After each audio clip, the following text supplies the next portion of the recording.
Good day. Welcome to another edition of Spotlight on Mahopac Schools. Eric Gross, your host, along with Superintendent of Schools Anthony DiCarlo. And Anthony, belated New Year's greetings. Yes, Happy New Year to you, and I know we extended a Happy New Year to everybody out there. But it's 42 degrees today. It's it's February 6th, and let's hope this warm weather continues. We can hope. We can hope. That's all we could do is hope. Exactly. We're still wearing masks. Governor Kathy Hochul came out with an edict earlier today. What's your reaction to the fact that masks must be worn in public schools until sometime in early March, at the earliest? Yes. So here we go again. You hear, and this is what I've been saying since the beginning of this pandemic, and this is the frustration. You will hear a soundbite, and you think it's going one way, and then all of a sudden the next day it's completely different. So I think that the public in general had thought that she was going to make some statement following what happened in New Jersey And Connecticut. Yep. that there would be a date certain, and she did not. She is claiming that, everybody's going to be going away in the next 2 weeks, a lot of people, and that because of that, she would like to make sure that all the kids test before they come back. She doesn't want to see a spread happen because people are on vacation, they're traveling to other countries, they're traveling to other states, and she wants to continue to be cautious. I get it. I understand it. Because then at the same breath, she's saying, oh, but by the way, when you're in public, businesses and restaurants, you no longer have to have a mask. I understand the frustration. I've been saying this all along, Eric, over and over and over again. It's not about me. It's not about the board. It's always been about the government. It's always been about our governors, whether it was Cuomo or whether it's now Hochul. Right. I understand it. That's the reality. And that's the frustration. I know, and I understand that. But clearly, we can't go against what that law is. Would I like to say, listen, here's what I thought I was going to be able to say today, right? And this is what will happen when we eventually get there, right? It will be something that's optional. It will be optional for our faculty and staff. It'll be optional for kids. If you feel you still want to wear the mask and you have your own possible issues at home with people that may compromise or whatever, you have every right, and we have to be respectful of that, whether it's a staff member or students. It's your right. It's a family decision if you want your son or daughter to be masked up or not. And we have to be respectful of that. That's where I thought we were going to go today. I thought I was going to be able to send something out to say to my staff and to the public, here's where we're at. The governor said, effective this date, it's over. Okay, here we go. Optional. You want to wear it, you can. You don't want to wear it, you don't have to. Let's be respectful and let's move on. I don't have that option because she did not give us a date certain or say anything about it. That's the frustration. I have said this from the get-go. There has never been a set of rules that apply for everything. That's the frustration. You have this aspect of something, you have that aspect of something else. The two don't come together. A lot of it doesn't make sense. It's never made sense. I get it. I understand it. She also reiterated what was part of her reasoning of this is that the numbers of vaccines, right, for adults are upwards of almost 80%. The 12 to 18-year-olds is getting up there, almost 70. Right. But the issue for her is the 5 to 12s, that there are not enough kids vaccinated. So what's this about? Is it about masks or is it about people getting vaccinated? What are you doing? And that's the frustration. And I've been saying this from the beginning. It's not about Anthony DiCarlo. It's not about ridiculing him. You need to do X, Y, Z. Let's cut to the chase, right? Let's cut to the chase. I get it. And although I may agree with what you're thinking, there's nothing I can do about it.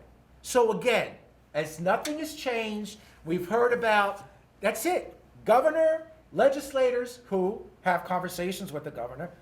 That's what it's about. I get it. I understand the frustration. I'm telling you right now, once she says that's it, that it will be it will be optional, and we move forward from there. I get it. I clearly get it. My frustration is the frustration of the public. We need to move on. Again, it's not about me. But again, I do not have the authority, nor does the board, to go against what the law currently is. We can disagree with it. I can't do that. I just can't. I'm not allowed to. And I've said that from the beginning, Eric. I gotta follow what the law is.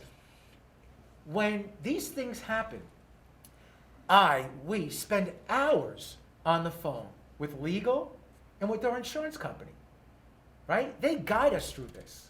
We just can't say, okay, we're gonna do fait accompli. And we have to be in compliance, because if you go against legal Yeah. and NYSER, which is New York State Insurance Reciprocal, and something happens to somebody, you're liable. Yeah. Personally liable, the district's liable, and you try to explain that to people, they just don't want to hear it. But that's my fiduciary responsibility. So I get the frustration, I got it from the get-go. Again, and I get it. People send me things, look at what Johns Hopkins is saying, look at what this is saying. Don't you get it? Yeah, I get it. But once again, I'm not making the rules. So I get the frustration. I understand that everybody thought she was going to do something today. She didn't. She's kicked the can down the further road, and we have to deal with it. So at least for the next month, there will be masks worn in public schools across New York State. Correct. Correct. Okay? But we know once she says no, I'm telling the public now, Yep. it will be optional. You want to wear it, you can wear it. Staff, faculty, students, if you do want to wear it, you have that right too. And we have to be respectful of that. Yes. That's the other thing. Nobody should have any comment to make if somebody decides they want to keep it on and wear. That's their personal decision or family decision if it's a student, and we need to be respectful from it. We're not taking kids out and putting them in a separate room if they don't have a mask on. Once it's optional, and we move on from there. So what happens now if a child comes to school without a mask? Right now, Yes, right you would get called up, and parent would have to come pick you up. Okay. Yep. Because Are there again, masks in the schools now? yeah, the kids have been great. Okay. The kids have been great. Okay. The kids have been great. I mean, at the end of the day, they've really been great. They understand it, and the kids have been very, very good about it. And if you don't have one, because sometimes kids forget, right? So we do have extra masks on the buses. If you get on, you don't have a mask, or in school, we have plenty of masks. But if you purposely come in and you're not wearing it to prove a point, then, you will be called, to come pick your child up. And then hopefully after the break, there'll be that week to 10-day period. If the weather gets a little warmer, classes can be held out of doors. Yeah, I mean, listen, here's what's gonna wind up happening, Eric. We're gonna, and here's the reality of this, Yeah. and this is something now that needs to be discussed for next year, although I won't be here. The discussions need to take place now, because clearly what you're gonna see is the following. Springtime, summer, and fall, we're gonna be fine. People are gonna be outside, and now we're back to the winter, we're back to being indoors more of the time, and we're back to holidays. So now, what is that going to look like? She also clarified, I can change this anytime I want. Yeah. Right? So if there is a surge or there's something, I can come back and tell everybody you're wearing masks again. Right. So again, who knows where this is going or not going. At the end of the day, this is where we're at as of now. We thought there was a light at the end of the tunnel today or this week. There's not. And we're going to continue to do our best. Okay. Masks will be worn in schools through at least the first week of March. And we'll see after that. Right. Okay, Yeah. very good. It's budget time, believe it or not. Hard to believe, huh?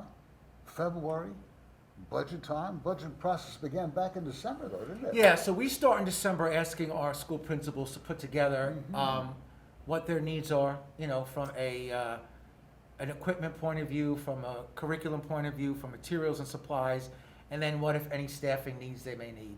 Then we get together, we look at it in last month in January, now we start to compile things and look at where we're at.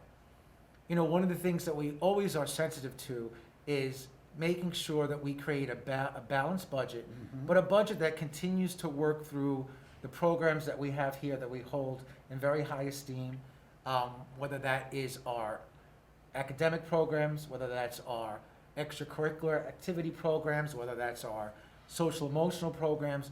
We want to keep the things going, and if we can, enhance. But we're also cognizant of the fact that we have to present a budget that is fiduciarily responsible to the public and one that we feel could be passed. And that's, that's the point of all this kind of work.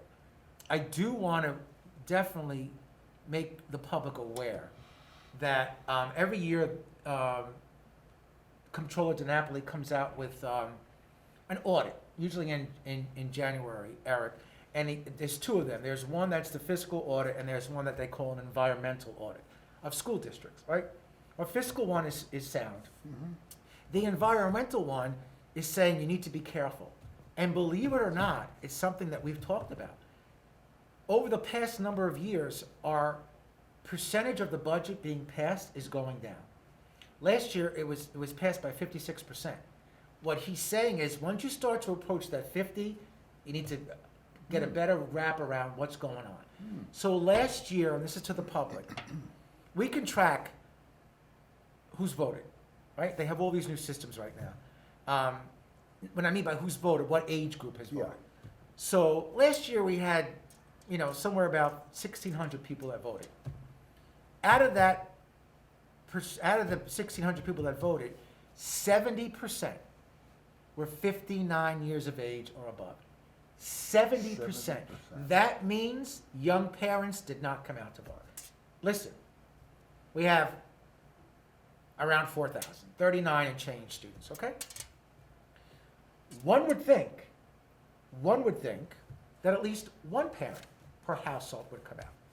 That would be around, give or take, right? 3,900 votes.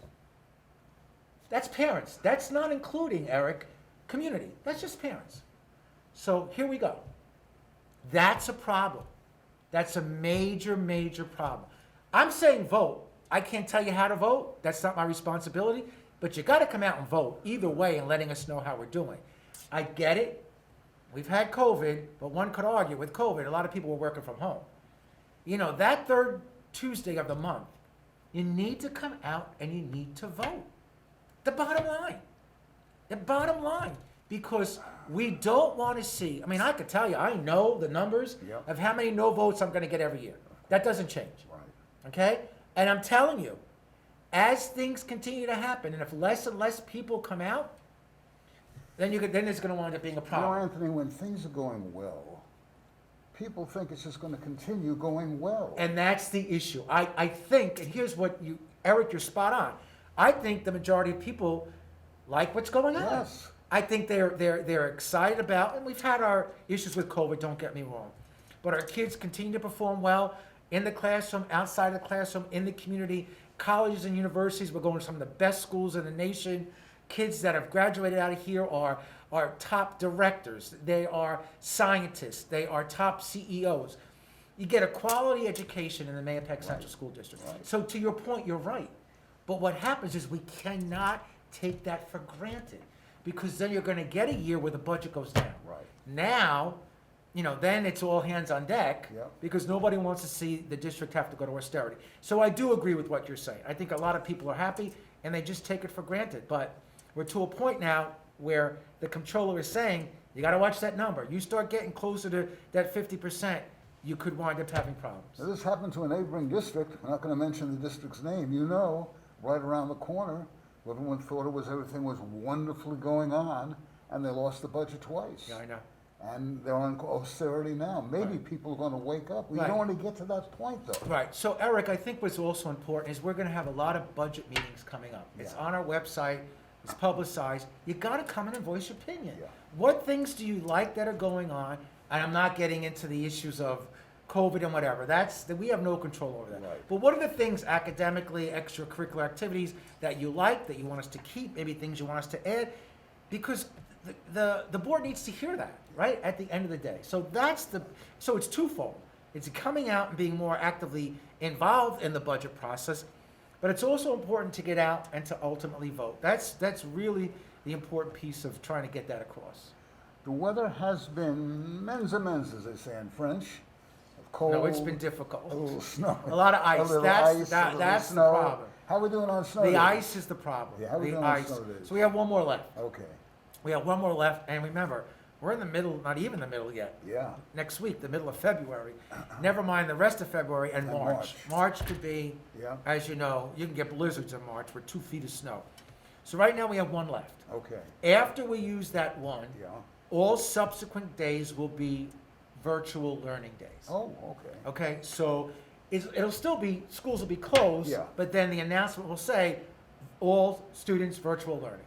So you will go to your normal schedule, you'll plug in, and then you'll go to your classes like in the high school. So if I have Mr. P, first period, I log on, I'm on his site, and we got class. Then you go to second period, third period. Elementary also? Yep, so it's a remote, fully remote, it's not asynchronistic where you go in and there's some work and you're in school, but it's gonna be remote. Now, we have to be clear about this. A lot of it's also gonna be contingent on what the storm is like, Yeah, right? You know, so if you have no power, you have no power, right? I mean, it may go on, it may not go on, so, you know, that's a part of it. The reason why we did this, and almost every district is doing the same thing, they're taking their snow days because, you know, that's just a part of, you know, what, you know, the atmosphere and ambiances of schools. But once they use them, they're all going virtual because at least we can guarantee our families your vacation, we're right. not gonna take it away from you. Who makes plans and then all of a sudden this happens, they don't know, you don't know when storms are coming or not, so that's the reasoning for that. So, you know, it's important. I would be shocked if Yeah. we don't use one more. yeah. Oh, yeah. And maybe we'll break even and we don't have to worry about it. But if we have to go over it, then that's the plan of action. Are you on the board working on the calendar for the new school year? Yeah, so at our meeting next Tuesday, Mhm. I'll be presenting the tentative draft calendar for next year. Very similar to this year. I mean, very, very similar. You know, we would start after Labor Day, that Tuesday. You know, the regular holidays that we Right. normally have. I think the school year ends on June 23rd next year. You know, more or less the same kind of a calendar, Okay. you know. You mentioned before, a couple more months, and this gentleman over here is going to be on his yacht somewhere, floating up and down some exotic island. Superintendent search, how we doing? So the board has begun the process. Yeah. BOCES actually started the process in screening candidates based on the input of the public. As you Okay. know, there was a survey that went out, what they would like to see in the, you know, the aspects of the superintendent. There was also some face-to-face meetings that took place. Okay. So BOCES culled all that information together. They put a flyer out there, and then, of course, they get people that are interested. BOCES does the initial screening. The board then, and that's what the process is right now, the board interviews the candidates that BOCES sent to them. Then from there, the board will set up a committee of representatives of the community, the different unions, some, you know, people out in the community. They'll get to meet and greet those individuals, and then the board goes back and reflects on that, and then, you know, they choose who that individual will be. They then go into contract negotiations, and then if everything goes well, they'll do an appointment, you know, probably within the next, you know, couple of months. Okay. You know, their goal is to get somebody in for July 1st. Think it'll happen, July 1? Yeah, they're out there, the timeline is you know, I think a good timeline, because if you get somebody who's in a position similar to this, you know, Mhm. they have contract obligations too, so, you know, I'm pretty confident that there'll be somebody by July 1st. Anything new with that traffic update? I know there were all kinds of problems a while back with, around the Mahopac High School with the parking and the fire zones and all that other. So, I have asked over and over again, please, don't everybody come at the same time to pick your child up in the afternoon. We're taping this at the fall school. The high school doesn't get out until 2:01. There are people starting to line up to pick up at literally 1:40. Wow. So what's happening, and the same thing in the middle school, Yeah. you have traffic backed up all on Myrtle, you can't get through. There's no need for everybody to come at the same time, Eric. So school gets out at 2:01, start leaving your house about 5:02 or 2 o'clock, Right. let the other flow go, and then you come and you pick your child up. Right. We have spoke with the police department about it, like everything else. They're understaffed, they have things that come up, they can't be here patrolling the traffic. So we have to start to monitor it on our own. Same thing for the middle school. The mornings are fine. Mornings seem to be going pretty well. It's the afternoon that everybody wants to be the first one here to pick their child up, and therefore everything gets backed up. So if you can stagger it, that's the way to go. It makes life a lot easier. In the morning, though, big issue is the high school. Drop-off is the back of the building, not the front of the building on Baldwin Place Road and people crossing that street. Yeah. Again, there needs to be a little bit of common sense. But like everything else, Eric, everybody wants to quick, do it, get it over with, don't be inconvenienced, and then something horrible happens, and then they'll point fingers. That's why we have the way we have the thing set up, so that we can monitor it and we control it. I can't monitor and control just people randomly dropping kids off in front of the high school on Baldwin Place Road and trying to cross the street there. That's the problem. So, like everything else, we talk about the health and safety of our kids, but we as a community have to work together. Does the SRO have any involvement in this? Yeah, the SRO is there, and when he can, if there's not an issue going on, Yeah. he's out there patrolling. Okay. And we've made a couple of adjustments this week, and we'll see how that goes. Okay. Yeah. Good, good. Diversity, equity, and inclusion. Three popular words now. They're getting more and more Yeah. press, as they say. Yeah, so, and we've talked about this with the board and the community, so we're gonna be seeing, probably coming this Friday, I'm gonna be sending out a cover letter with regards to the next step in the work that we're doing. There's gonna be a survey attached to it, which we kindly want you to fill out to get your thoughts and ideas on some of the things that either we're doing well or we could do better in regards to diversity, equity, and inclusion. And then there'll also be another tab that talks about those in the community, parents who may be interested in being a part of the DEI committee, Okay. who will then be looking at some of the information, talking about what it's going to look like in the next number of years as we're rolling out the work that needs to be done. So it's very, very important, and to please look for that. And you know, the more information that we get, and the more surveys we get in, and get a better understanding of people's thoughts and feelings, that'll start to drive a lot of the work that we're going to begin to do. We'd like to give a plug to some very special people, some of the staff, some of the students. Anthony sends out his weekly letters. In case you didn't have a chance to read it, we had a couple of science students, science symposium.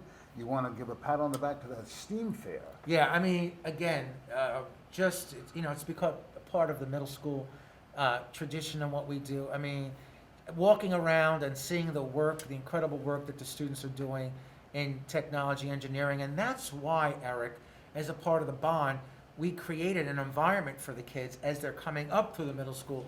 We have the STEAM room, when we're talking about engineering, computer science, those type of things, technology, architect, which are such jobs that are in demand, and it really starts at the middle school. So, you know, the amount of work that was done just on behalf of I think, the entire community has become a part of the ambiance. I want to thank Ms. Kischek and Ms. Fox for all their help behind the scenes making it happen.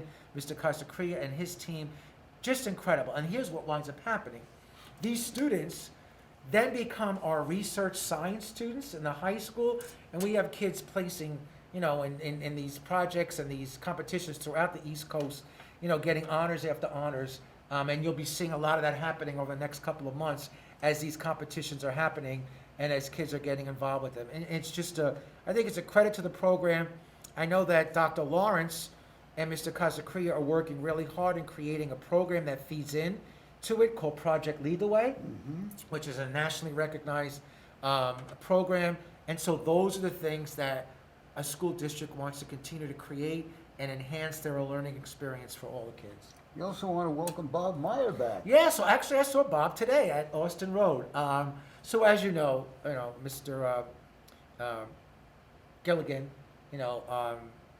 is no longer with us. He did an incredible job as an assistant principal and principal, and our hearts go with him and much success in what he needs to do in his personal life. And we can't just thank him enough for what he's done. I mean, I said, I gave a speech from my heart at our last board meeting about Mr. Gilligan and his impact on this entire district, not just Austin Road, but who he was as an educator, and we wish him the best. And we're very fortunate to have Mr. Meyer come back and really act as that interim to bridge between, Mr. Gilligan living and leaving and the time that we hire a new principal for Austin Road, so we Search thank is him. underway there too? Yeah, so what's happening with that search is our assistant superintendent, Ms. Legato, Yeah. will be sitting down with the staff at Austin as well as parents, gleaning from them what they'd like to see in that role, and then there'll be, you know, an advertisement that goes out. I know there are a number of candidates internally that may be interested, so we'll go through that process. And again, July 1st, hopefully we'll have somebody in place to lead Austin Road. Okay, wow. It's a lot, A lot, big cut up, a lot. but good yes. stuff. Great program. Guy talks from the heart all the time. You probably realize that by now. No fluff, right here. Thank you, sir. Oh, it's my pleasure. Thank you, Eric. And, Have a good vacation, Yeah. a couple of days off next week. yeah, Until then, until next time, have yourselves a good vacation, a safe vacation. Enjoy. For Superintendent Anthony DiCarlo, I'm Eric Rostash. Thank you for your able assistance, sir. You've been watching the latest edition of Spotlight on Mahopac Schools. Until next time, bye-bye now. For more information, please visit our website, www.mahopac.org. More videos can also be found on our YouTube news channel, mcsd.news.